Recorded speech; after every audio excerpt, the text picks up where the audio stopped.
Boa noite, gente. Boa noite a todas e todos. Vamos começar nossa aulinha de macroeconomia.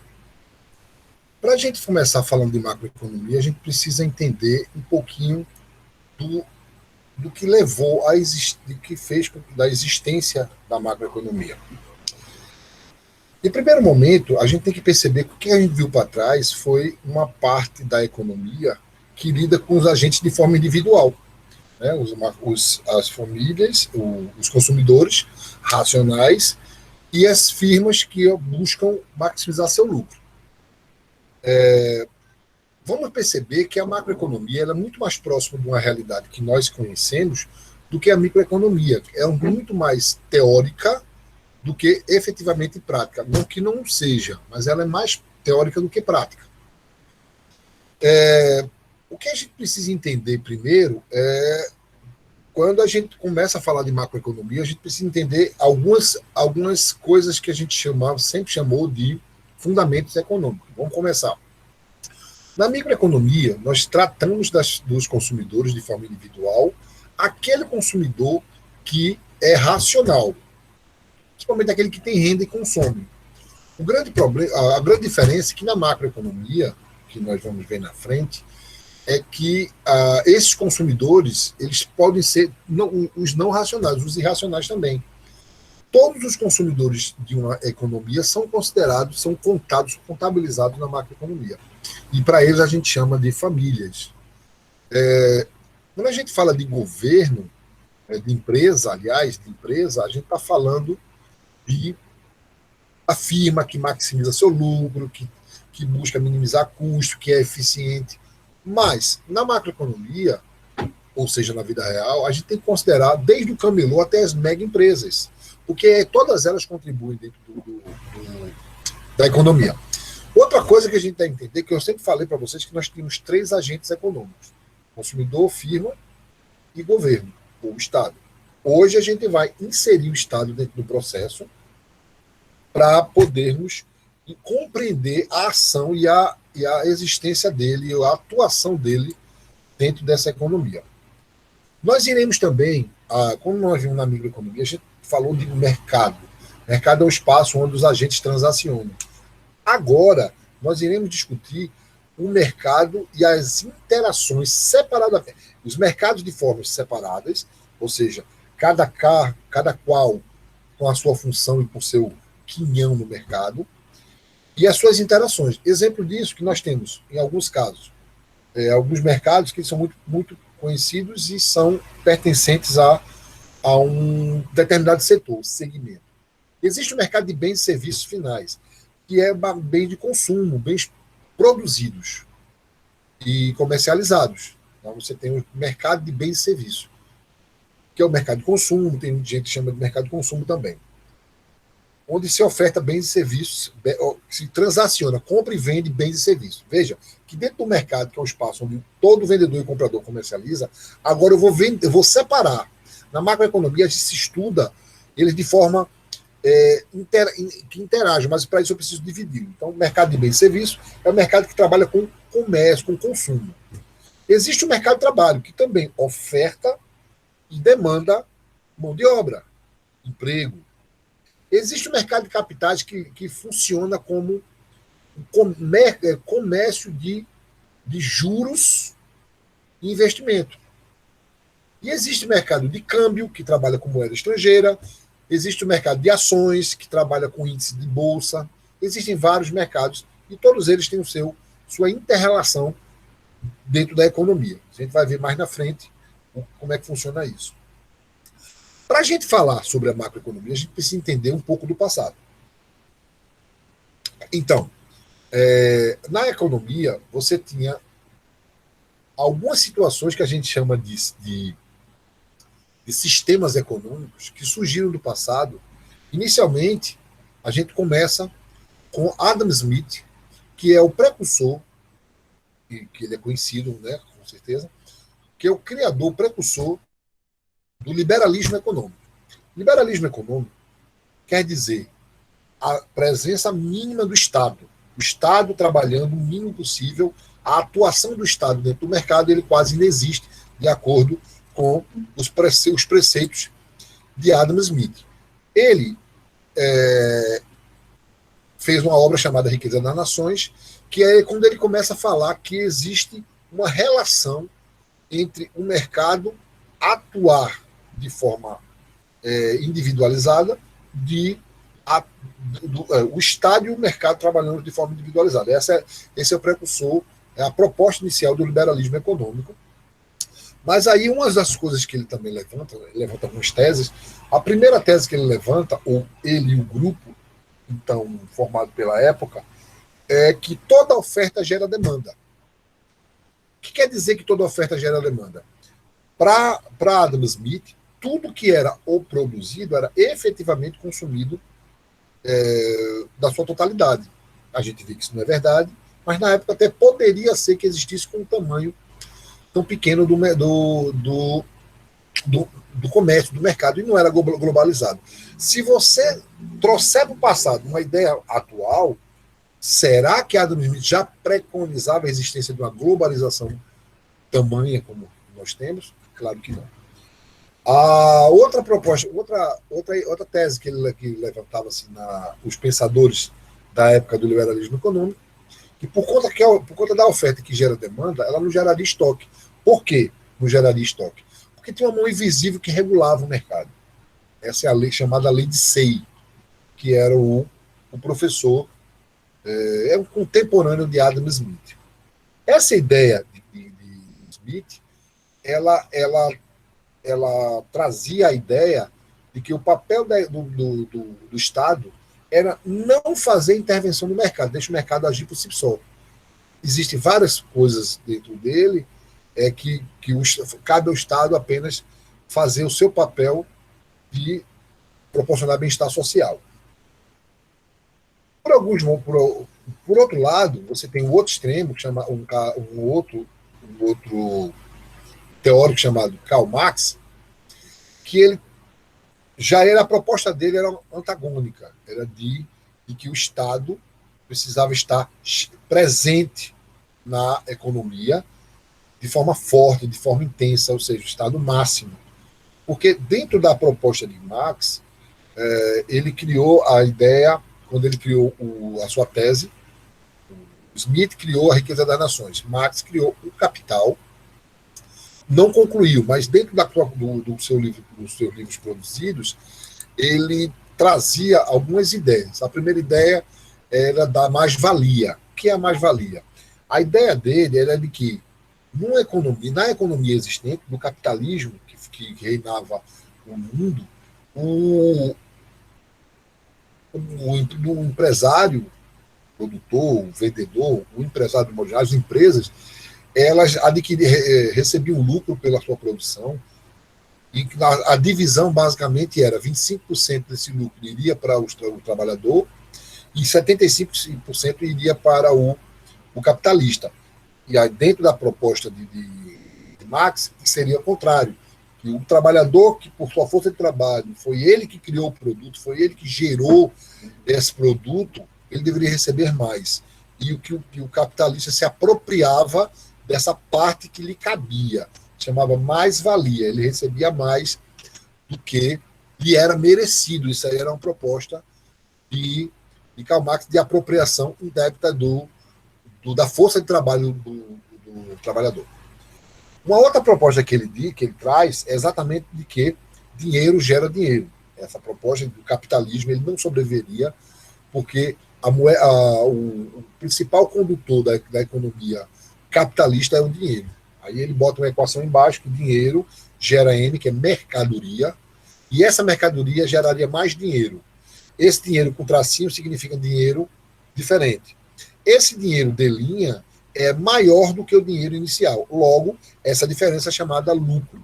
E é esse lucro que Karl Marx sugeria que era mal dividido, que os capitalistas se apropriavam dele. Em um outro econômico. Então, você tem aqui uma situação de dois extremos. Você tem, de um lado, o liberalismo econômico, o Estado mínimo, e você tem o capitalismo com o comunismo, com o Estado máximo. Comunismo esse que inexiste, que de uma forma conceitual, o comunismo, como proposto por Marx, ele não existe se não for teórico e utópico, que tem hoje, existe um capitalismo mais social, ora não social, ora socialista. O capitalismo, se é que existe o capitalismo socialista, é aquela que também tem o papel dele no mercado, mas também tem o papel social. Estamos nessa condição. Em 1883, mas na verdade não foi em 83 que eu quero falar, depois de muito tempo, surge um outro cara que você tem dois extremos e ele traz, e ele nasceu na época capitalista, a tese desse pensador, John Maynard Keynes, ela nasceu dentro de um berço capitalista. Ele é um autor capitalista, mas aí ele trouxe algumas teses. Para trazer tese dentro da economia, você precisa desconstruir umas teses existentes, que estão no lugar, ele tem que tirar do lugar e botar dele. A primeira tese que ele desconstruiu foi que toda oferta gera demanda. Para Keynes, a demanda que gera oferta. Porque a partir da demanda é que um setor produtivo pode criar produtos e vender.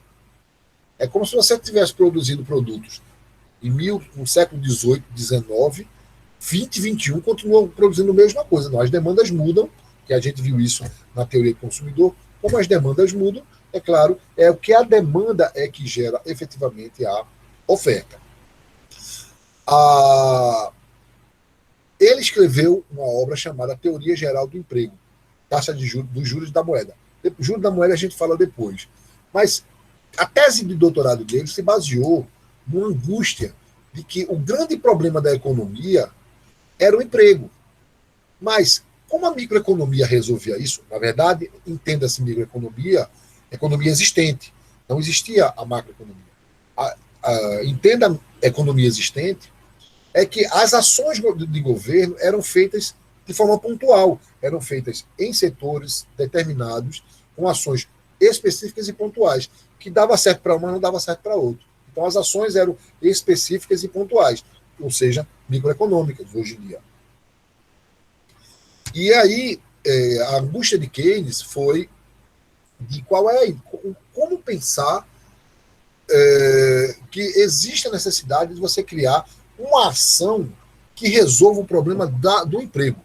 E aí, quando ele fala emprego, é o emprego e a falta dele. São teses diferentes que a gente também vai ver mais na frente. Então, a teoria geral do emprego, proposta por Keynes, ele montava algumas teses. A primeira tese é de que existe uma hierarquia dentro da geração de emprego na economia, que, se você imaginar uma pirâmide, na ponta da pirâmide estão os empresários. Para Keynes, quem gera emprego na economia são os empresários. Os empresários, mas para os empresários eles gerarem emprego, ele precisa entender que ele vai maximizar o seu lucro. Como é que ele vai maximizar o seu lucro? Quando ele vende. Mas só pode ser vendido se houver alguém para comprar. Alguém só compra se tiver renda. E a pessoa que tem renda só pode comprar, só tem renda se trabalhar. Então, como gerar um emprego? Se você observar, você tem um ciclo aí, fechado e contínuo, e que se tiver, como um é dependente do outro, algum deles precisa ser ativado. E para aqueles, quem precisa ser ativado é o empresário. É o setor produtivo, é o setor empresarial. O capitalista em si, ele precisa ser ativado. Aí ele vem a tese mais famosa de Keynes, que é que o Estado tem a obrigação de se endividar para proporcionar o bem-estar social. Quando ele diz isso, ele está dizendo o seguinte, que o Estado tem o papel de fazer essa intervenção para que esse ciclo vicioso, no caso do desemprego ou da falta de emprego, ele seja convertido em um ciclo virtuoso. Porque, observe, se uma economia está parada, é porque não tem consumo. Porque, como a gente aprendeu no início, a economia é a ciência do consumo. Se a economia é a ciência do consumo, eu posso afirmar que sem consumo não há economia. Se você olhar direitinho, então, consumo, para que haja consumo, eu preciso ter renda. Para que haja renda, precisa ter emprego. Ou seja, quem resolve esse problema é o empresário. Mas como é que o empresário vai efetivamente gerar emprego na economia? Entra aí o papel do Estado. O Estado ele tem que se mobilizar para resolver esse problema proposto por Keynes. Então, Keynes entende que o Estado ele vai resolver o problema com as intervenções. Ou seja, para Keynes, o Estado tem que pegar dinheiro, entenda dinheiro advindo, dinheiro público advindo dos contribuintes, coloca esse dinheiro na mão da classe produtiva, do setor produtivo, este irá executar a função, a obra, e ele vai gerar emprego. É o papel do Estado fazer isso. Então, de forma indireta, quem propõe, quem gera emprego é o Estado. Mas para Keynes, não. Para Keynes, de forma direta, é o empresário que gera emprego. De forma indireta, seria o Estado. Mas vamos entender isso de um exemplo mais real. A duplicação da 232, ou a duplicação da 101, ou o conserto da 101, que passa pelo Estado, como é que funcionou? O Estado, entenda-se Estado como governo federal e estadual, pegou recursos e colocou na mão de empreiteiras. Estas iriam executar, porque o Estado não faz, ele contrata para fazê-lo. Quando ele faz isso, quando ele disponibiliza esse recurso, ou seja, licitação, aquela coisa tudo certo, ele está colocando recurso público na mão da iniciativa privada. Esta vai executar a obra. Para executar a obra, ela vai gerar emprego. Então, uma das propostas do segmento da economia, proposto por Keynes, é que o Estado, de forma indireta, ela faz com que, de forma direta, o empresário gere emprego. E aí, o que a gente precisa entender o que aconteceu? A economia ela é dividida em 3 setores. O setor primário, o setor secundário e o setor terciário. O setor primário é o setor de matéria-prima. Muitos chamam de setor agrícola. É o setor de matéria-prima. É onde você tem a matéria-prima para qualquer coisa, para a produção de bens, ou seja, é o setor que vai gerar a matéria-prima. O setor secundário é o setor da indústria. O que é o setor da indústria? É o que pega essa matéria-prima e transforma em produto final. Então, o setor secundário é o setor que transforma a matéria-prima em produto, que vai ser vendido no setor terciário, comércio e serviço. Então, você tem matéria-prima, produção, venda. Esses são os setores da economia. O que acontece que esses setores eles estão interligados entre si, tá? O que a gente precisa entender a partir daí? Que a economia ela surgiu dentro dessa proposta de que o grande problema na economia era propriamente a falta de emprego, segundo a proposta keynesiana. Vamos lá.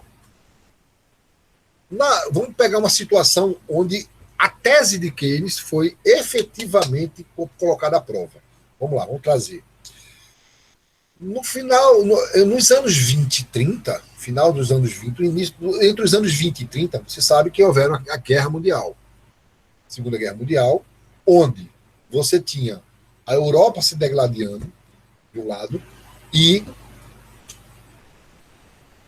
a população, o povo, os que não estavam combatendo, estavam com consumo, estava sem consumir bens de consumo.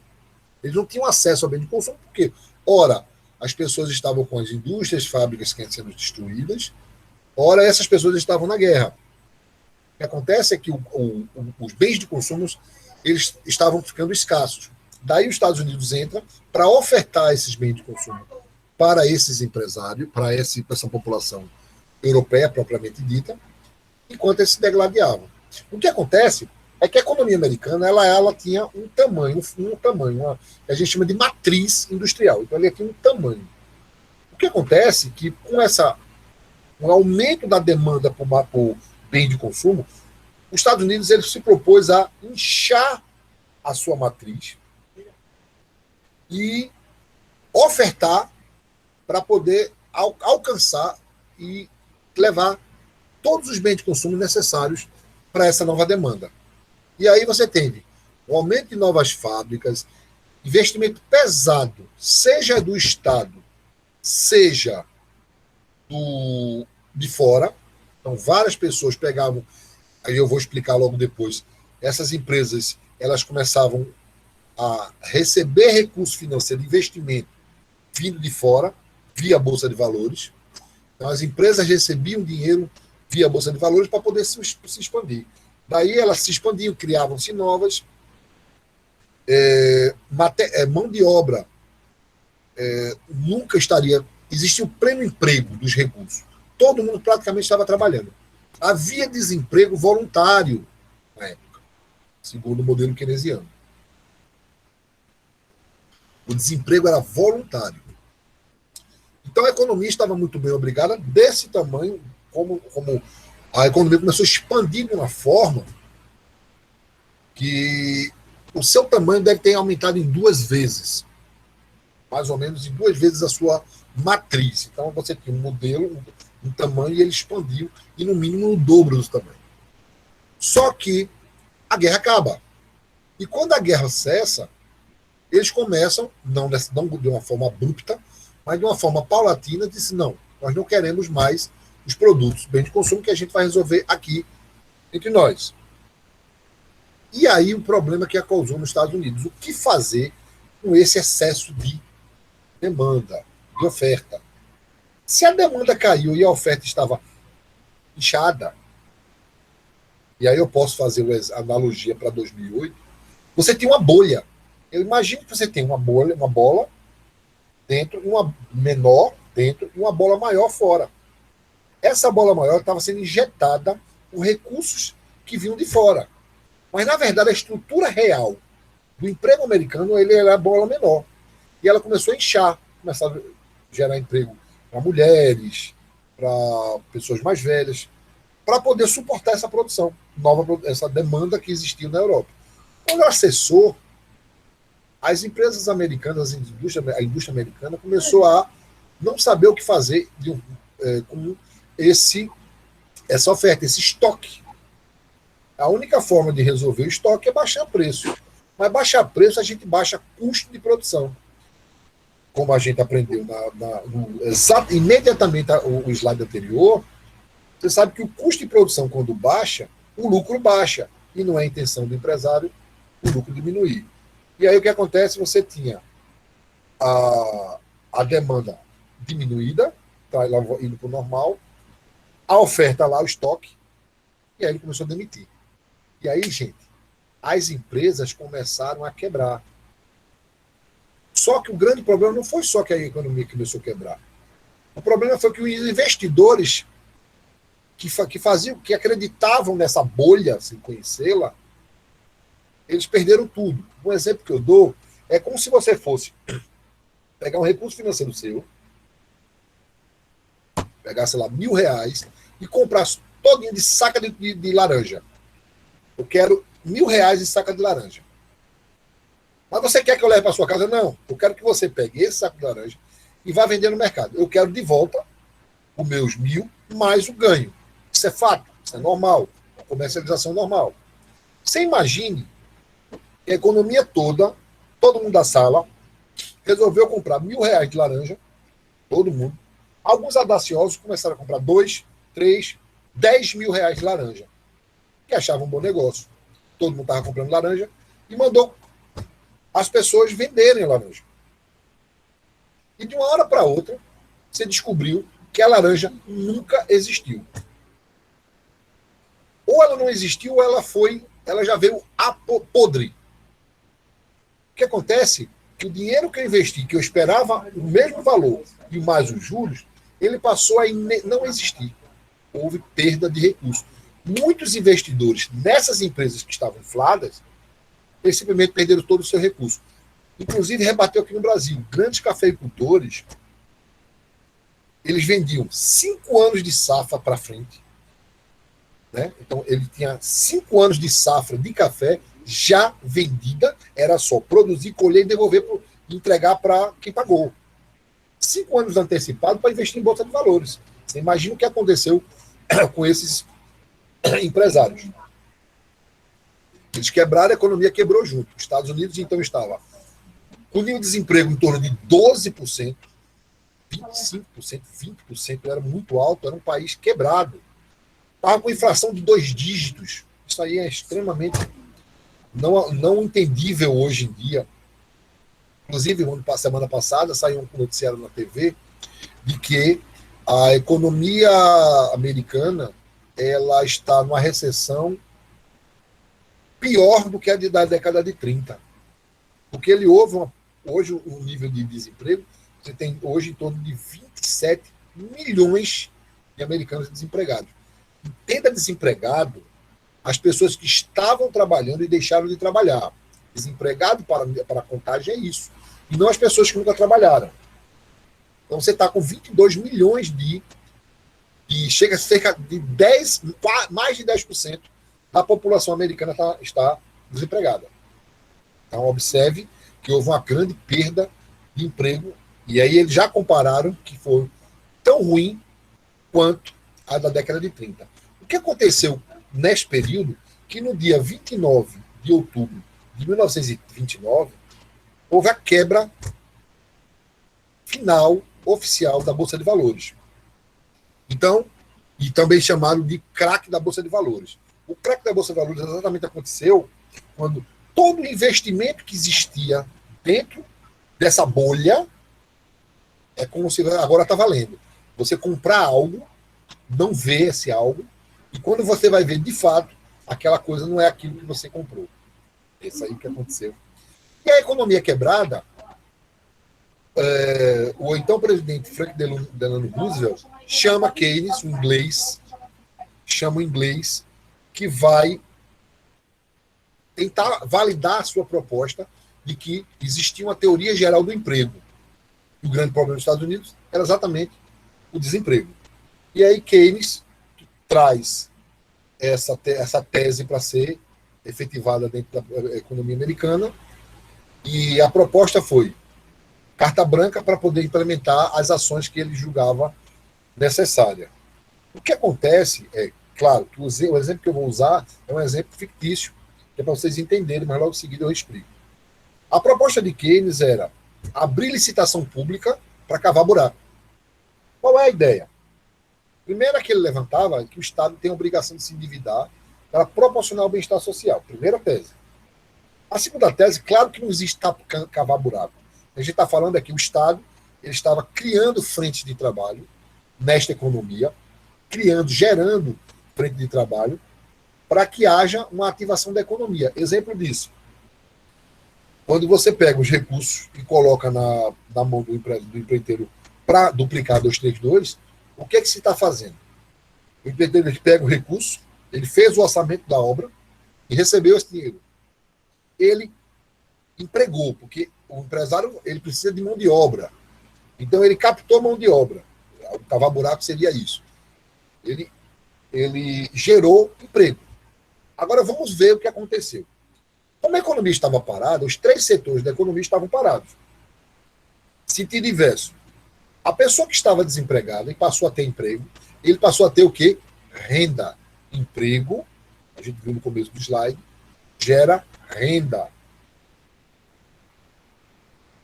A renda gera consumo. Então, olha lá, o Estado se endividou, para proporcionar bem-estar social. Ele se endividou, ativou o setor produtivo, que gerou emprego. Esse emprego gerou renda, essa renda gerou consumo.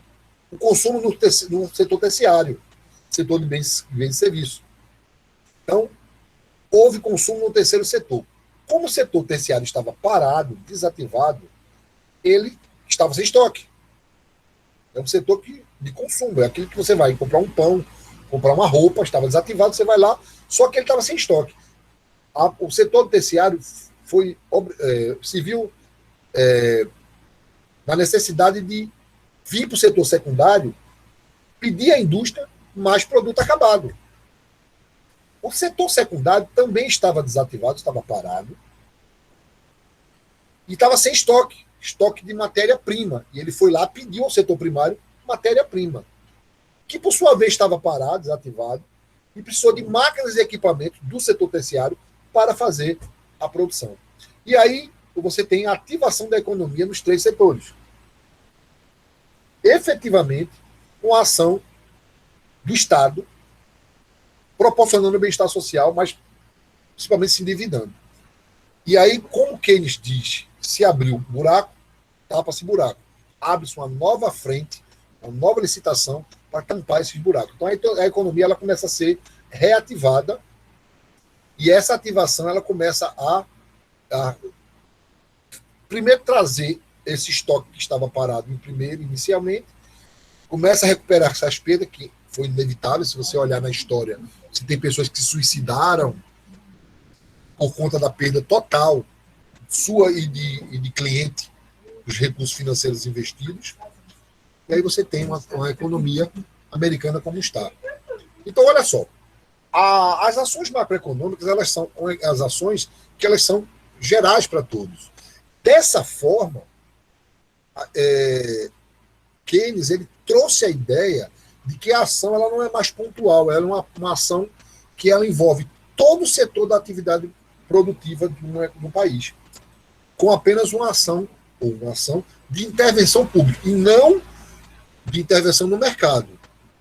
É uma proposta geral. Daí,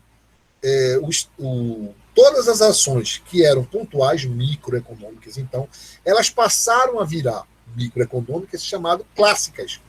Daí, é considerado Keynes, John Maynard Keynes, o pai da macroeconomia. A macroeconomia, a economia como hoje a gente conhece, ela é dividida em antes de Keynes e depois de Keynes. Ou seja, a economia real que nós conhecemos hoje, ela foi proposta, idealizada e testada por um cidadão inglês chamado John Maynard Keynes. Essa ideia de economia, qual foi a visão? Claro, depois de amadurecida, a gente precisa entender como é que ela funciona dentro de uma proposta dos agentes econômicos funcionando de forma integrada. E aí você tem uma visão dos mercados, no fluxo real e no fluxo monetário. O fluxo real ele é composto pelos agentes família e empresa. Família, todos e quaisquer consumidores, empresas, todas e quaisquer empresas. A proposta é que as famílias ofertam mão de obra. O fator de produção que lhe cabe é mão de obra. Cabe à família ofertar mão de obra. Quem demanda mão de obra? As empresas. As empresas precisam de mão de obra. Para que as empresas precisam de mão de obra? Para produzir bens e serviços. Então, as empresas produzem bens e serviços. E aí você tem dois mercados aqui, o mercado de trabalho e o mercado de bens e serviços. Olha só, família oferta mão de obra para ser demandado pela empresa. A empresa oferece bens e serviços para as famílias consumirem. Eles demandam esses bens e serviços. Esse é o fluxo real. Existe o fluxo monetário. Como é que funciona isso? As famílias são remuneradas por esse que a gente acabou de ver, mercado de trabalho. A essa remuneração a gente diz salários. Ou seja, quem oferta salário é a empresa e quem demanda salário é a família. A família, com esta renda, ela vai consumir, pagar pelo consumo de bens e serviços. Para quem? Para as empresas. E aí é onde funciona o fluxo monetário. O que acontece? Lá a gente viu a força de trabalho, qual é a origem e qual é o destino. Então, força de trabalho para a produção de bens e serviços. E aqui, o salário de trabalho serve para o pagamento desses bens e serviços pela empresa. Então, é por esses dois ciclos que existe uma economia. E aí a gente generaliza os dois num só, que é o fluxo circular de renda e produção. Como é que funciona um país efetivamente?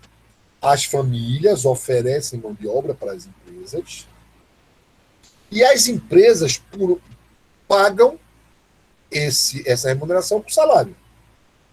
As famílias, aí as empresas oferecem bens e serviços para as famílias que consomem esses bens e serviços com salário que não foi remunerado. Esse é um ciclo, é um fluxo circular de renda e produção. Até aí, é uma ideia onde você tem nenhuma intervenção do Estado. Aí você tem a intervenção do Estado. O Estado que vai interagir com as famílias e vai interagir com as empresas. No caso das famílias, existe um fluxo contínuo de ida e volta, de mão dupla, entre o Estado e as famílias. Por quê? As famílias pagam impostos, mas recebem bens públicos. Já pelo lado das empresas, só se tem, a princípio, a ação das empresas em relação ao Estado, que é só ela que paga o imposto, não existe o retorno. Claro que está proposto, em algumas situações, a ajuda do Estado para as empresas. Existem algumas ações recentes. O governo federal, por conta da pandemia, perdoou algumas ações, o depósito da FGTS, que cabe às empresas, dívidas, ele pode postergar as dívidas, uma série de ações previstas na letra da lei, mas, de um modo geral, não existe essa ação, com normalidade, como a gente não está no tempo de normalidade. Então, o papel do Estado é exatamente isso. O Estado, quando a gente fala de Estado, a gente está falando de um ente, de uma instituição maior, que ela não tem nenhum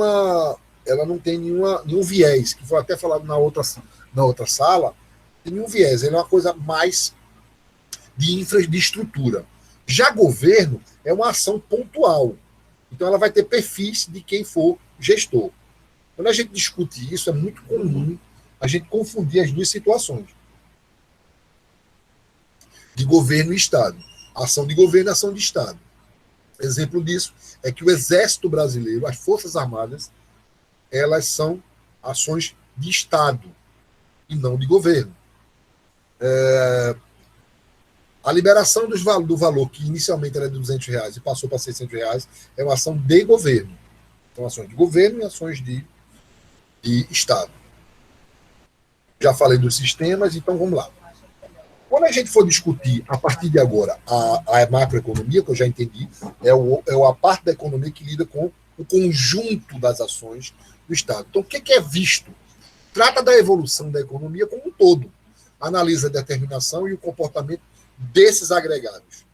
E esses são renda, então a discussão sobre renda, formação e destino, né, origem e destino, emprego e as suas relações, produto nacional, que é o PIB, que é o que é que produz riqueza, o desemprego, que é uma ação diferente, lembre-se, emprego é uma coisa, desemprego é outra, investimento é uma outra coisa, estoque de moeda é muito interessante que, quando a gente fala de estoque de moeda, lembre-se que em um país, a quantidade de moeda que circula no país, ela é constante. Porque se inserir mais moeda na economia, a economia infla. Lembrando que o dinheiro mundial, existe alguma tese aí que 25% do dinheiro que circula no mundo é real, 75% é virtual. Isso aí a gente vai explicar mais na frente. Poupança, que ao contrário do que alguns devem pensar, poupança não é a aplicação da poupança no banco. Poupança é a parte da renda onde não se consome. Qual é a parte da renda que não se consome? Por exemplo, para nós cidadãos, a parte da renda que a gente consome é o INSS, exemplo disso. Você recebe sua renda e não consome isso. É uma poupança que foi feita para a população. É uma ação de Estado. Taxa de juros, que é a remuneração pelo uso da moeda, discussão do consumo e as suas interações com todos os outros, balanço de pagamentos, que é a diferença entre o que o Brasil importa e o que o Brasil exporta, é a balança de pagamentos, ou eu pago ou recebo, são as parcerias que a gente vai discutir mais na frente. o nível de preço e o índice geral de preço, taxa de moeda estrangeira, tudo isso faz parte das variáveis macroeconômicas que essas são algumas delas. Existem várias variáveis que fazem parte da macroeconomia. Então, de uma forma geral, a economia ela se preocupa basicamente em fazer as interações entre o Estado e os seus entes. Primeiro, e a gente tem que discutir algumas coisas que começaram a evoluir. Keynes criou a macroeconomia, mas ela evoluiu. Então, hoje a gente desmembra a macroeconomia da teoria do desenvolvimento econômico. São coisas distintas que a gente vai ver ao longo do nosso curso. Teoria macroeconômica tem a ver com ações de curto prazo. Resolver o desemprego, a estabilização dos preços, são ações de governo. Já a teoria do desenvolvimento econômico são ações de longo prazo. É uma coisa que você faz hoje para que haja, no futuro, o desenvolvimento. Exemplo disso é se você faz uma política, vou dar um exemplo da educação. Se você investe hoje na educação básica, a resposta é daqui a 10 anos. Começar a dar a resposta. Isso é a teoria do desenvolvimento econômico. São ações de longo prazo. Né? Progresso tecnológico, por exemplo, está sendo discutido por esses dias, desde o ano passado, qual a tecnologia 5G que a gente vai usar no país. Porque a decisão tomada da tecnologia que vai ser usada, ela vai durar a vida inteira, ou por um bom tempo. Porque o valor é tão grande, dividido em tantas vezes, que a proposta, que a decisão tomada hoje, ela vai perdurar por gerações futuras. Política industrial, quer dizer, qual é o tamanho da nossa matriz? Aconteceu no início da década de 2000, um apagão energético. Inclusive, o ministro foi até apelidado do ministro do apagão. Por quê? Você tinha, não sei se algum de vocês lembram, a gente apagou tudo no Brasil inteiro, por muitas horas. Por quê? Você tinha excesso de energia no norte, escassez no centro-oeste e escassez no nordeste. Sul ainda tinha um pouco, mas só que eles não eram interligados. No próximo governo, foi que eles fizeram uma malha que interligava elas. Mas elas não se interligavam. Um exemplo errado, outra falha, é a nossa malha ferroviária. Cada um chegou aqui e fez uma malha diferente. Para vocês que não sabem, por que não é possível ligar todas as linhas à malha ferroviária do Brasil? Porque existem bitolas diferentes, ou seja, larguras dos trilhos diferentes, espessura dos trilhos de forma diferente. Então, são trens de forma diferentes que eu não tenho como interligar. Porque não são pequenos tamanhos, são quilômetros de malha ferroviária que não se comunica. É uma política industrial errada e de longo prazo, ou seja, uma teoria de desenvolvimento econômico que deu errado. Isso lá atrás. Ô, professor, a gente pode interromper ou você vai terminar até o fim? Não, você pode interromper. Com relação, faltou uma padronização na questão dos trilhos, né? Isso como a própria a bitola. As bitolas elas não foram padronizadas, exatamente. E aí foi o terror. Novo. E aí, essas ações, como eu disse lá, aquelas ações que a gente viu aqui das metas políticas, que a gente chama de políticas econômicas, políticas são ações que o Estado, veja, através do governo, não são políticas de governo, e às vezes são políticas de governo. Elas implementam para a população. A primeira delas é política de crescimento econômico. O que é crescimento econômico? Primeira coisa que a gente tem que entender, que crescimento é diferente de desenvolvimento. Crescimento é o aumento do PIB, é o crescimento monetário, é a questão de renda nacional, consumo nacional.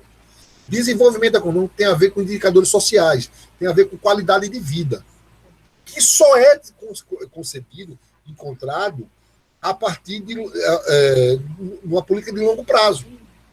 Desenvolvimento econômico, ele só vai ser conquistado com a ação hoje, um efeito lá na frente. Crescimento não é causa e efeito. O que você faz hoje, você vai ter no curto prazo uma resposta. O que está acontecendo, por exemplo, no mundo inteiro, por conta da pandemia, baixou o consumo. Se baixa o consumo, gera estoque. Se gera estoque e os empresários não estão vendendo, ele vai demitir. Então você tem, eu não sei quem é o ovo e a galinha, né? Baixou o consumo porque a pessoa desempregou, ou as pessoas se ficaram desempregadas porque baixou o consumo. É difícil saber qual é a origem, quem foi que começou primeiro.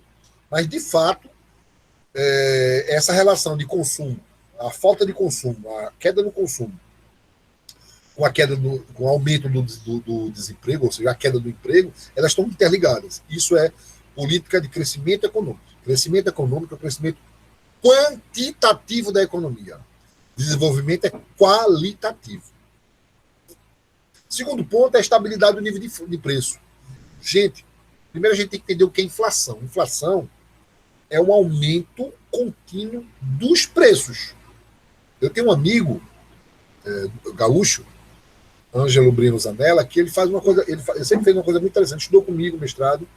Ele dizia o seguinte: ele fazia o seguinte, ele pegava a renda dele, o salário dele, e no dia 1º de janeiro do ano, ele via quantas cervejas de Boêmia ele podia comprar. E fazia o efeito contrário, o cálculo contrário, no dia 31 de dezembro. Daí ele ia saber o quanto ele perdeu. Ele dizia, olha, a inflação fez com que eu perdesse poder aquisitivo, poder de compra de tantas boêmias. Essa é uma forma. Ou seja, o salário mínimo de 1.045 no dia 1º de janeiro, ele tem um poder de compra. Ele vai ter um poder de compra menor no dia 31 de dezembro. Vamos dizer, inflação. Existem algumas inflações, a de demanda, que tem a ver com o consumo, a de custo tem a ver com o empresário, que é a inflação de custo. Quanto maior o custo de produção, mais caro o produto vai ficar.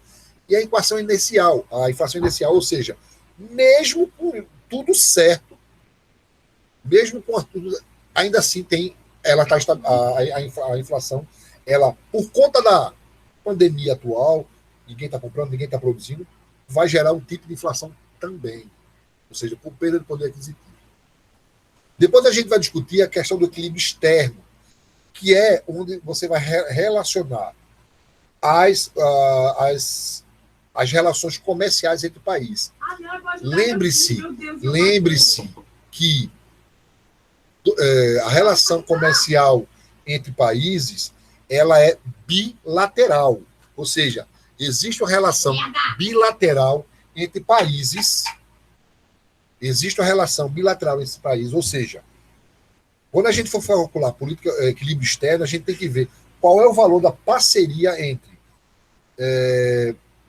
aquele quando a gente compra e quando a gente vende. Então, o Brasil, ele exporta e importa.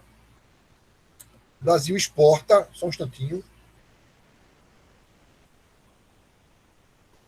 Então, junto aqui.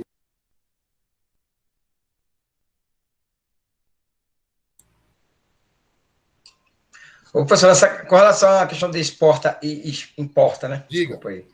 A balança comercial é de extrema importância no sentido de superávit e déficit primário, não é isso? Que é o que está escrito exatamente nesse tópico 3.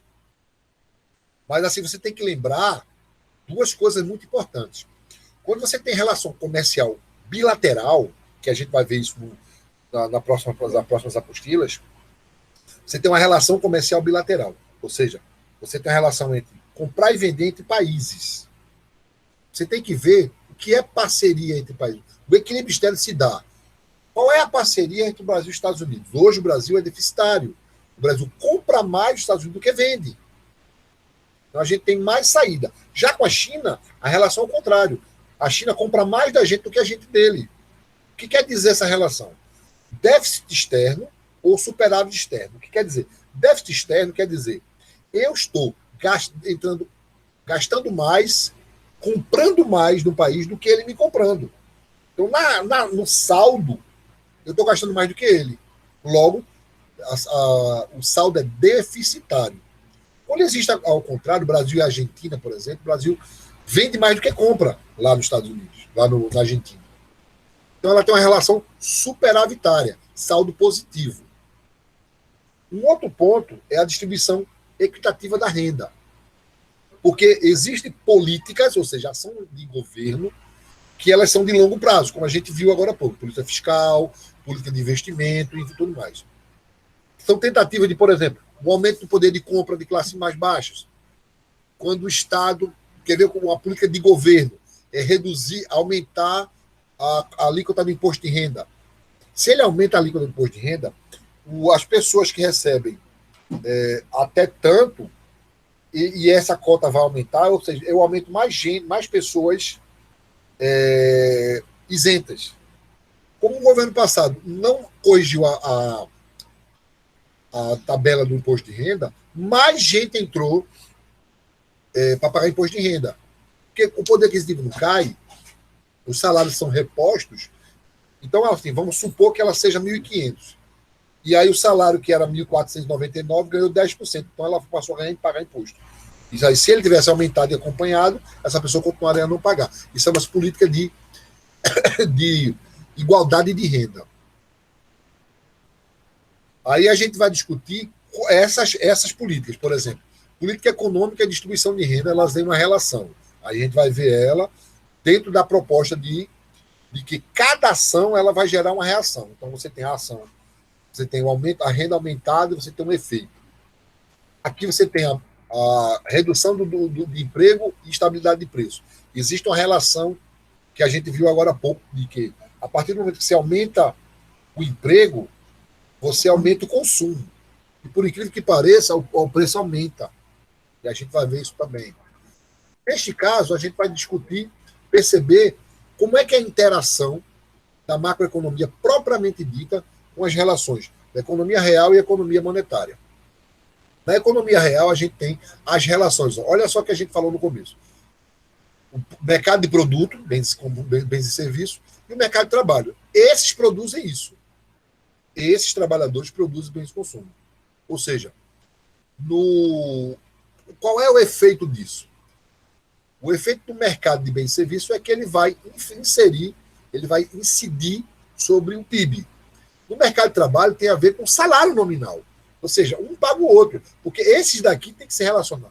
Esses se relacionam, os salários é que vão gerar, por exemplo, a renda nacional. Já na parte monetária, ou monetário, quando a gente fala de monetário, a gente está falando de moeda, dinheiro, cascalho, papel, moeda. Quando a gente fala de títulos, é o que a gente vai discutir, que é um dinheiro escritural, que é não monetário, mas ele tem um valor monetário. A gente vai discutir que eu posso muito bem pegar essa caneta e dizer, quem comprar essa caneta vale R$1 no mercado, mas quem comprar esta caneta, ela vai valer R$5. Que eu vou dar um valor por ele. Qual é o efeito disso? O efeito disso é que no mercado financeiro, o efeito é de geração de juros. E no efeito de estoque de moeda. Por exemplo, no estoque de moeda, como eu disse anteriormente, a quantidade de moeda na economia ela é constante. Um exemplo que eu gosto muito de dar é Mega Sena. Vamos imaginar que você tem um local onde fechado, só a gente que mora, só a turma do primeiro B está lá na sala, a renda é só a gente. Cada um de vocês tem R$1.000, R$10. E cada um joga na Mega Sena. É como se você pegasse um saco, botasse no meio da sala e todo mundo botasse R$10. Amarrasse o saco e fizesse sorteio. Só um vai levar. O que aconteceu é que um ficou rico e todos ficaram pobres. Mas o dinheiro continua circulando lá, é o mesmo dinheiro. Não vem dinheiro de fora. É a quantidade de moeda e a economia. Quando a gente fala, e essa moeda é moeda doméstica, é real, moeda real. Nos Estados Unidos é o dólar.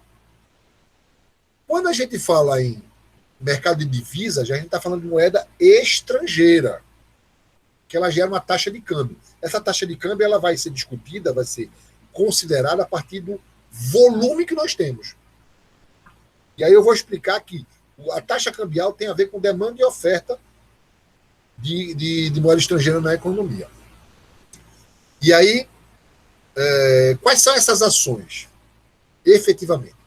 O que é uma política fiscal? É a política que incide sobre a renda, sobre mexer na arrecadação do governo.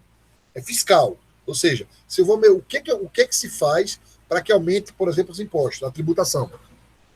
Ou criar novas, ou aumentar, ou alterar, enfim. Isso é política fiscal. Política monetária tem a ver com o que fazer para aumentar ou diminuir a quantidade de moeda na economia. O governo simplesmente pode dizer assim, a partir de hoje, o que Collor fez em 92, ele falou, todo mundo que tinha renda depositada no banco não pode usar, só pode usar com dinheiro que foi depositado daqui para frente. O que ele fez? Ele parou o consumo, ele freou o consumo na tora. Ele simplesmente, o carro estava em alta velocidade e o cara simplesmente freou o carro. Todo mundo foi para fora do carro, ou seja, freio abrupto. Política cambial e comercial, ela tem a ver com a relação desse câmbio, quando eu digo câmbio, eu digo moeda estrangeira, com o mercado propriamente dito. E a política de renda, que na verdade, gente, política de renda é uma subitem da política fiscal. Aqui em diante eu vou começar a explicar, e aí vocês vão ver item a item, que a gente vai voltar a isso depois, dos efeitos da política fiscal, as políticas monetárias, a política fiscal versus política monetária, política cambial versus política comercial. E aí a gente vai perceber, e aqui a política de renda, que é propriamente por isso que foi feito de uma forma separada. E aí a gente vai ver que existem interações entre essas políticas. Lembrando sempre, existem políticas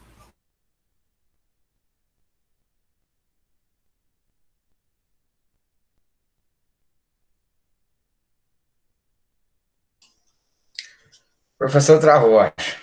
E agora? Doutor Domingos, defende o professor aí, doutor Domingos. O senhor está vendo ele aí? Ele vai reconectar. Mas vê só, Alcineide, com relação a isso que ele está falando, é de extrema importância. Até porque diversos governos aí do Brasil já tentaram diversos tipos de economia. Até porque as crises que o nosso país viveu ao longo desse tempo, principalmente o período democrático, da democracia, foi baseado em cima de questões econômicas. Alguém está aí para debater comigo, doutora Raíra? Só está eu e Larissa mesmo de câmera aí, né, Larissa? Mas não gosto de debate não, viu? O senhor saiu da sala, só ficou a gente. Diga aí, é verdade. Existem governos que governam numa perspectiva de desenvolvimento. Outros governos, eles governam e implementam políticas só para o crescimento. Então, por isso que eu sempre falo que essa defesa do projeto... Pessoal, peraí que caiu a live. O professor voltou, deixa ele dar aula. O professor está ouvindo a gente? Acho que ele caiu de novo. Mas aí eu vou falar até quando o professor voltar aí com relação à questão de quer ver a economia movimentada de dinheiro a pobre. Essa auxílio emergencial mesmo, na realidade, está servindo também além de alimentar e gerar alguns setores, principalmente de alimentos, né? Doutor Domingos está por aí ou não? Jacques, cadê o nosso líder? Bora, meu filho. Mas eu acho que o povo, a classe mais pobre, ela precisa de política para gerar renda e acelerar a economia de uma forma mais inclusiva, não? Okay. Né? Não é uma coisa pontual como essa, que é um caso grave de geração de renda, mas é uma renda que vai embora, que gera pobreza também, que gera desigualdade, que dificulta a economia, né? Que alguns campos vão evoluir, outros não. Então, é bem inusitado. Mas as pessoas precisam mesmo de trabalho, né? Não tenho a certeza de a renda, por exemplo, foi 3 meses, né, Alcineide? Esse auxílio emergência está sendo proposto aí para prorrogar por mais tempo.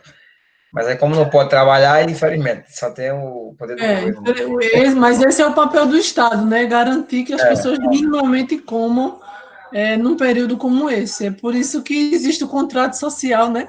Da aula de Cristiano. É para garantir minimamente o papel do Estado é esse, é de colaborar para que as pessoas vivam, pelo menos tenham condição de comer.